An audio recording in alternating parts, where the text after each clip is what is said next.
ერთიანი ნაციონალური მოძრაობის პოლიცსაბჭოს თავმჯდომარის პატიმრობაში მყოფი ლევან ხაბეიშვილის მხარდასაჭერად სახელმწიფო უსაფრთხოების სამსახურთან დღეს აქცია გაიმართა. ხაბეიშვილის ოჯახის წევრებმა, ნაციონალური მოძრაობის წარმომადგენლებმა და მხარდამჭერებმა ოპოზიციონერი პოლიტიკოსის დაუყოვნებლივ გათავისუფლება მოითხოვეს. აქციის მონაწილეები ლევან ხაბეიშვილს ივანიშვილის პირად პატიმრად მიიჩნევენ. მათი თქმით, საქმეში არანაირი მტკიცებულება არ არსებობს და ხაბეიშვილი მხოლოდ პოლიტიკური განცხადების გამო ისჯება. დამოუკიდებელი საქართველოს ისტორიაში პირველად ივანიშვილის რუსულმა რეჟიმმა პოლიტიკოსი დაატყვევა მისი პოლიტიკური განცხადების გამო. ლევან ხაბეიშვილი არა ქმედებისთვის, არა დანაშაულისთვის, არამედ სიტყვის გამო ყავს რუს ივანიშვილს 4 კედელში გამოკეტილი.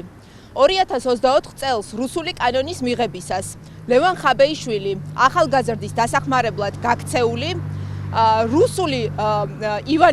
რუსი ივანიშვილის ომონმა სასიკვდილოდ გაიმეტა, სახის ძვლები დაულეწა, 9 საათის განმავლობაში აწამებდნენ. ნაციონალური მოძრაობის პოლიცსაბჭოს თავმჯდომარე სუსმა 11 სექტემბერს ტელეკომპანია ფორმულას ეზოში დააკავა. მას უკანონო ქმედების ჩასადენად მოხელისთვის ქრთამის დაპირებასა და სახელმწიფო ხელისუფლების დამხობისაკენ მოწოდებას ედავებიან. 15 სექტემბერს სახელმწიფო უსაფრთხოების სამსახურმა პატიმრობაში მყოფ ლევან ხაბეიშვილს მართლმსაჯულების განხორციელების ინტერესების საბაბით 2 თვით პაემნის მიმოწერისა და სატელეფონო საუბრის უფლება შეუზღუდა. 14 ნოემბერს ლევან ხაბეიშვილის ადვოკატმა ლაშა ტყეშილაძემ განაცხადა, რომ პოლიტიკოს სახელმწიფო უსაფრთხოების სამსახურმა დაწესებული შეზღუდვები კიდევ 2 თვით გაუგრძელა. ბრალის დამტკიცების შემთხვევაში ლევან ხაბეიშვილს 7 წლამდე თავისუფლების აღკვეთა ემუქრება.